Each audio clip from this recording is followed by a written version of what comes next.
Hello, my name is Jacob Aver. I'm here with my Biomechanics Journal Club number 5 entry.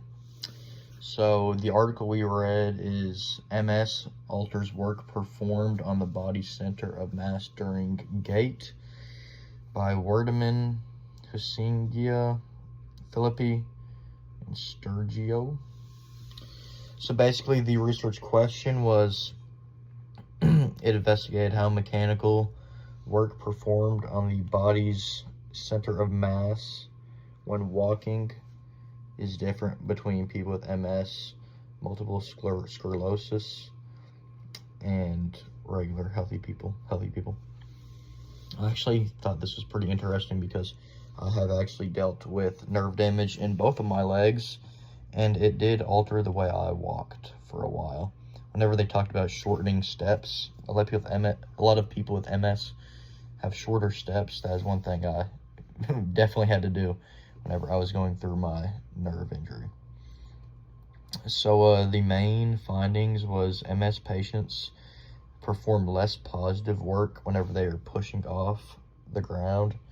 So shorter stride lengths, less force going into the ground, and they perform less negative work as well during the terminal double support. I'm still learning the phases of the gait, but if you can't tell.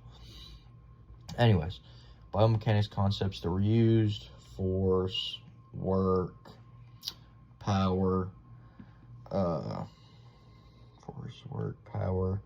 the pendulum model.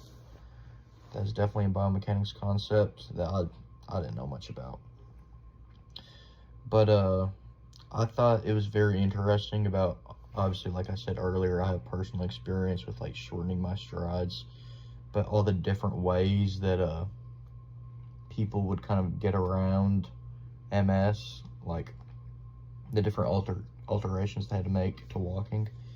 And I also found it very interesting how I never thought it was so complicated walking. The inverted pendulum model. I thought it was very interesting how it really broke down every step, like literally every step, made walking seem so much more complex.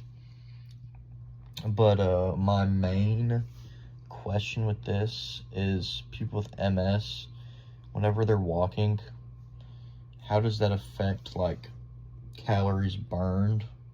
Because there's less work being done. So does that necessarily mean that less calories are being burned, even though they're walking the same distance or whatever? But yeah. So that's my journal club entry for the week. Have a good day.